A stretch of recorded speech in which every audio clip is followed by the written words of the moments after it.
com um homem que para nós cristãos católicos e para os cristãos de todo o mundo é considerado e chamado como pai da fé. Não é à toa que ele é chamado de pai da fé, porque ele acreditou, ele creu em Deus, e acreditando em Deus, Deus lhe deu a recompensa. É lógico que quando Abraão ele recebe o chamado de Deus, ele se encontrava assim como você. Como assim, padre? Imagina alguém chegando para você e falando: olha, sai da sua terra, da sua parentela e vai para o lugar onde eu te indicarei. Naquele momento, Abraão, simplesmente acreditando em Deus, ainda nem como Abrão ainda, simplesmente ele sai da sua terra, ele sai da sua parentela, ele leva consigo seu sobrinho Ló, sua esposa Sarai, mais o seu rebanho, e vai para onde somente Deus sabia, porque Deus apenas chamou, não lhe disse qual seria o caminho. Mas Abraão acreditou. Acreditou a ponto de que os questionamentos até vieram, viu? Não pensa que não houve preocupação por parte de Abraão. Houve preocupação, sim. Porque tá bom, o Senhor me chamou, mas e agora para onde eu vou? Como que vai ser? Do que vai ser daqui para frente da minha vida? Olha, Senhor, o Senhor me chamou para a missão, mas como que eu vou agir daqui em diante? As dúvidas é normal, filho. Essa coisa de falarem assim que o sim tem que ser sempre um fim mediático, isso é a mais pura mentira. Se você olhar todas as histórias bíblicas, você vai perceber que sempre houve um questionamento, e por parte de Deus, seja através dos seus mensageiros, sempre houve uma explicação. Você pega, por exemplo, a Santíssima Virgem Maria. Todo mundo às vezes tem mania de dizer assim: você tem que dizer um sim imediatamente, assim como a Virgem Maria disse o sim dela. Não foi bem assim. Quando o anjo foi até a Virgem Maria e falou: olha, alegra-te cheia de graça, eis que tu conceberás e darás luz a um filho, a primeira coisa que Maria fez foi perguntar: mas como isso será? Até que o anjo vira para ela e fala: olha, o Espírito virá sobre ti, a força do Altíssimo te cobrirá com tua sombra, porque o santo que vai nascer de ti será chamado Jesus, Filho de Deus. Assim também não foi diferente com Abraão. Apesar de ele ter aceitado a missão, os questionamentos vieram, as dúvidas vieram. Senhor, mas e agora? O que vai ser de mim? Afinal de contas, eu já sou de idade avançada, minha esposa também, além de ser de idade avançada, também é uma mulher estéril. E agora, o que vai ser de mim? Qual é a promessa? O que eu vou ganhar fazendo tudo isso? Porque amar o Senhor eu amo, e não é à toa que por isso eu saí de Ur dos Caldeus.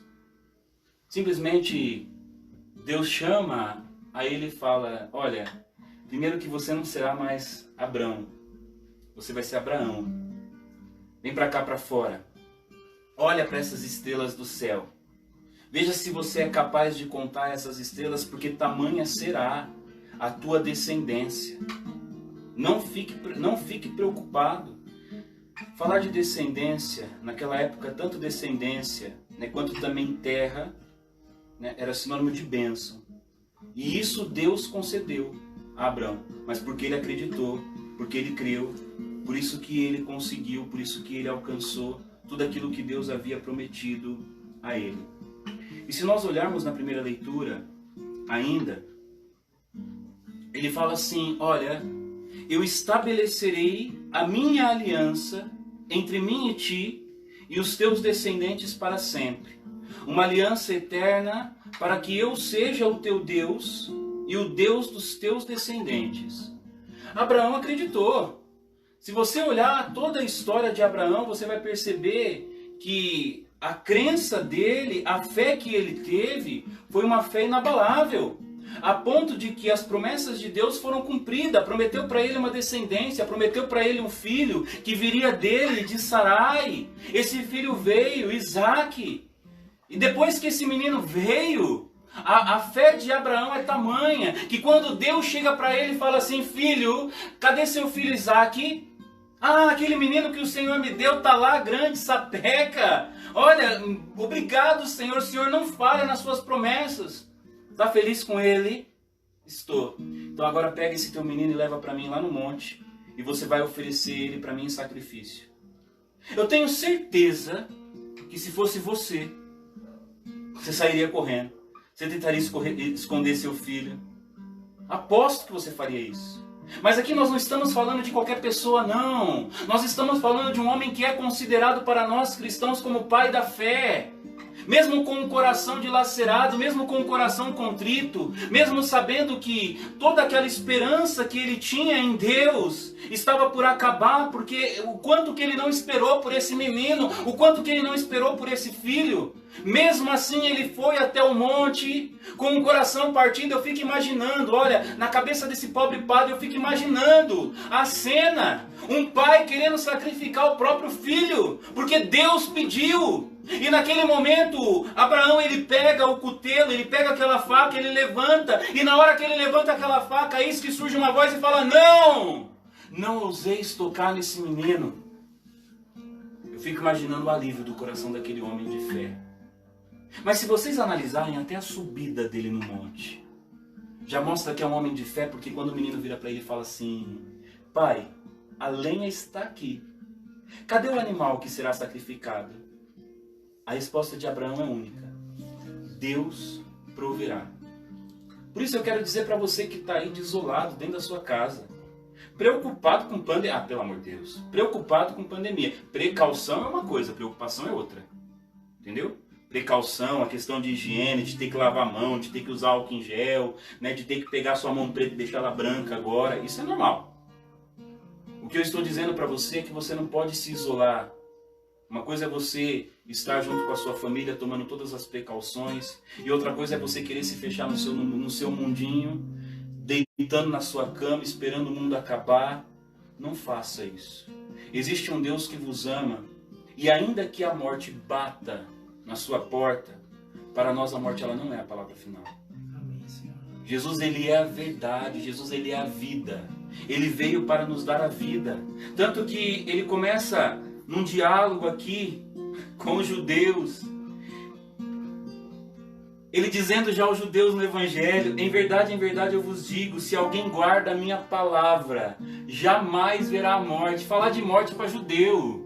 Para um judeu, a morte era a palavra final, filho. Então qual era o pensamento deles? Como é que esse homem está falando de morte? Como é que esse homem está falando de uma coisa que nós sabemos que é a palavra final, e Jesus está dizendo que não, jamais verá a morte? Só que na cabeça deles era simplesmente a morte do corpo. Só que Jesus ele começa a falar que essa morte do corpo, ela não é eterna. Porque Jesus ele veio justamente com esse propósito de vencer a morte e fazer com que nós pudéssemos participar da sua eternidade. Nós não somos eternos, mas seremos eternos na medida em que nós nos aproximarmos do Cristo, na medida em que nós aceitarmos a sua verdade, na medida que você abraçar o Cristo para a tua vida, para o teu matrimônio, para a tua casa, pode ter certeza que você adentrará a morada celeste, você vai fazer parte da glória de Deus. Você vai poder ter o prazer daquilo que está descrito no livro do Apocalipse, onde todos nós estaremos em volta do Cordeiro prostrado, adorando a Ele juntamente com aqueles que lavaram e almejaram as suas vestes pelo sangue do Cordeiro. Filho, você não precisa ter medo, porque ainda, não estou dizendo que isso vai acontecer, ainda que a morte ela chegue na tua casa, porque esse é o pensamento do mundo inteiro hoje. Você liga a televisão, fala de morte. Você liga o rádio, fala de morte. Você vai no quintal, ao invés de seu cachorro latir, ele fala de morte. Então tá assim, tá desse jeito. Você não precisa ficar com medo. Cristão não pode ter medo da morte, porque Deus ele não nos promete morte, mas Deus ele nos promete vida, e vida eterna. Eu quero pedir na noite de hoje que todo esse pensamento que você tem aí e que está te assolando, chamado de morte, ele possa ser colocado por terra e você de fato reinicie a sua caminhada. Filho, entenda que esse tempo que Deus está dando para nós é um tempo de purificação, é um tempo onde nós agora estaremos a sós com Ele, fazendo a vontade dEle. Por isso na noite de hoje já vai entregando o teu coração a Ele, já vai pedindo ao Senhor: Senhor, faz morada na minha vida, que eu possa vencer todos os meus medos, que eu possa vencer todas as minhas dificuldades, que eu possa recomeçar a minha caminhada cristã. Às vezes você tem se perguntado por que Deus ele tem permitido, por que Ele tem permitido que tudo isso esteja acontecendo no mundo, esse caos. Por que Deus está permitindo o caos? Ele só permite o caos porque a ordem é Ele. Se você olhar para o início do mundo, tem umas pessoas que falam que muitas correntes por aí falam a respeito de uma teoria chamada de teoria do Big Bang. Que tudo iniciou a partir de um grande cloud, um grande boom, né? Um boom, né? Que foi dando ordem às coisas. Uma grande explosão. Em partes, presta atenção e depois não vai cortar essa pregação do padre. Em partes eu acredito nessa teoria. Como assim, padre, o senhor acredita nessa teoria? Eu acredito sim, eu acredito num Deus que é Pai, Filho e Espírito Santo. Primeira coisa. Depois eu acredito que esse Deus que é Pai, ele sempre foi Pai e tem um Filho. E eu acredito que esse Pai tem um Filho e ama muito o seu Filho.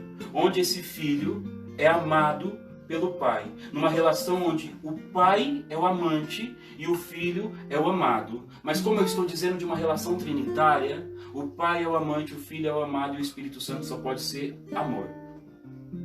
Padre, onde o senhor está querendo chegar com isso?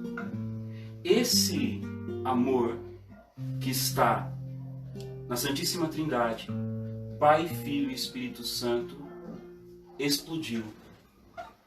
E nessa explosão, Deus foi dando vida a todas as coisas. E é esse mesmo Espírito que deu vida a todas as coisas que na noite de hoje quer te trazer de volta à vida. Volta, filho. Volta o teu coração para Deus hoje. Tenha fé. Não desanima, não. O Padre está dizendo para você, vai passar. Sabe o que você vai dizer depois para os seus filhos e para os seus netos? Você vai dar risada de toda essa história. Você vai dizer assim, pensar que eu fiquei trancado aí na minha casa. Pensar que eu fiquei do lado da minha esposa tanto tempo. Porque eu não fiquei durante todo o período de casamento, eu fiquei por causa da pandemia. E sua esposa, sabe o que ela vai dizer para você? Tomara que venha mais pandemia, para você poder ficar em casa com ela. Filho, não pensa que essa alegria que o padre está tentando esboçar para você aqui é uma falsa alegria. É uma alegria verdadeira. E quero dizer para você que está ouvindo essa pregação pela primeira vez. Você nunca viu esse padre. Eu sou feliz só pelo fato de ter sido alcançado pelo Cristo. Se ele quiser me levar hoje, ele que leve. Lógico, se tiver certeza de que eu vá para o purgatório, ou então para o céu. Se eu tiver com o pezinho lá para baixo, ainda espera mais um pouco. Mas se ele me der a graça, já falar assim, Padre Cleiton, olha, se o senhor morrer hoje, o senhor vai, pelo menos para o purgatório, eu morreria feliz da vida. Porque quem tem Jesus, que é a verdade, tem tudo. E não precisa de mais absolutamente nada. Eu quero, Senhor, adentrar o teu trono.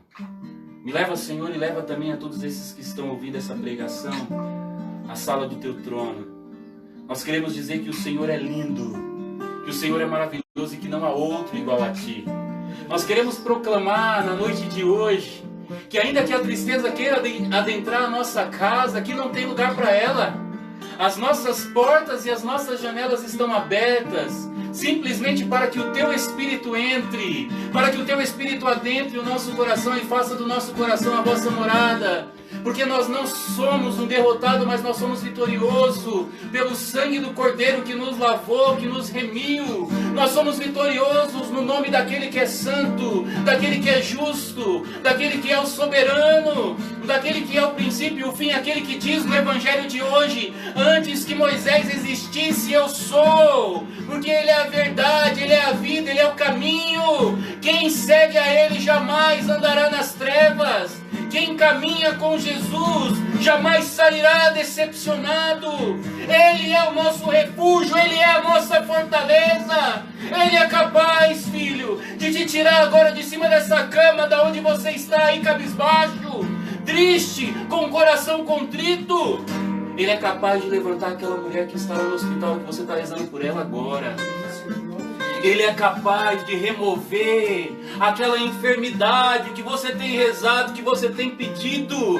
Eu falo com um Deus que é soberano, um Deus que não desampara os seus filhos. Ah, Jesus, como é bom poder estar na tua presença, como é bom poder glorificar o teu nome. Tem muitas pessoas falando, Padre Cleiton, o senhor está sozinho na casa paroquial agora, o senhor não está mais lá na igreja. Eu digo para você, filho, eu não estou sozinho. Eu estou a sós com meu Senhor. Eu estou a sós com aquele que deve ser exaltado, com aquele que deve ser glorificado, com aquele que é digno de toda honra, de toda glória, de toda adoração. Sim, Jesus, na noite de hoje eu quero declarar o teu soberano domínio, não sobre mim somente, mas sobre todas as criaturas, sobre todos aqueles que estão sobre a face da terra. Que o teu Espírito Santo, o mesmo amor que deu vida a todas as coisas, o mesmo amor, Senhor, que pairava no início da criação do mundo sobre as águas,